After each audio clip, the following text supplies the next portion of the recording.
Educational tour request. There were, I think, 2 questions submitted, both of the same nature in regards to chaperone. Dr. Freitas, you want to address those, please? Sure. Good evening, honorable board members of District 208. So our admin, the question was, what is our student chaperone ratio? So our admin procedures here at RB is to have 1 chaperone per 10 students. In addition, we have always honored the student chaperone ratio required by our partner organizations. So if the museum requires 14 per 1, we would honor that. University partners, local partners, whatever the requirement set forth, we honor that student chaperone ratio. We will also work with board policy to ensure that we have the right amount of chaperones and the right type of chaperones for any and all field trips. And I think that's what Hector's trying to address there, is that if there are any male or female, that we make sure we have a chaperone of each gender. That is correct. And I don't think there were any other questions submitted about the educational tours.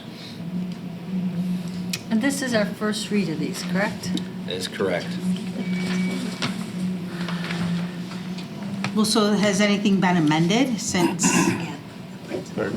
right? Because one of them was not in line with, did I read that right? Right? One of them was not in line with the gender of the chaperones possibly being. I think you asked about the magical singers, but at this point, we don't have any male students in the magical. Okay. I So wasn't sure. That's why he addressed, Okay. made sure that if we do have a male go out for madrigals, we'll make sure that we, I know, but I'm answering the question. Okay. I wasn't sure of the makeup of the club, right? Oh, boy. So what's happened in the past is, yes, this is a first read. At times, the board has elected after a first read to approve these, so if there's any fundraising or anything that needs to take place, they can do that.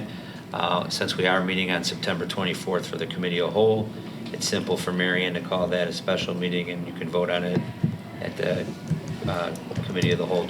If we do a special committee of the whole, is there a consent agenda items on that, or no, we just vote on this separately? But there could be a consent agenda because we do approve the minutes at the committee of the whole, I believe. No. At a regular meeting, okay. So it's up to the board if they'd like to have time to review these more, and that's fine. We could address it again in September, or if you want to move on these tonight. Do we have any thoughts? I have my questions answered, so I'm good. I don't know that I we. have no objections to vote. My preference would be to wait for the second time. It's a kind of a protocol that we've kept. In early years, we would get a request come to us, and it would be on fire.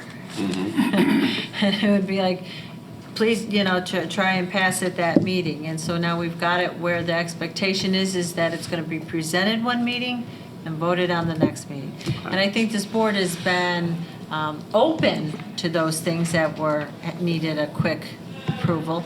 But I think waiting the 2 weeks is not. Yeah, I'm in agreement. I'm following Laura says. We're here to make people comfortable. I think you gotta just make sure the rest of the board is okay with that. Yeah. Any questions? I mean, I can go either way, so Yeah. if that's, Okay.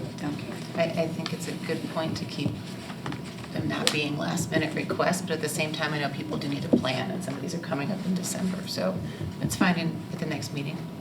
So one of the things, as we get to know each other as a board, the way that came up, the previous board, we talked about not voting on things in the first meeting. As we meet during our meeting, that might be something we talk about, during our retreat. What's the protocol moving forward? How comfortable do we want to be? And kind of an expectation, a rhythm, so that everything flows much smoother. So just kind of one of the things for the list for us to think about. We're good. And I can wait 2 weeks.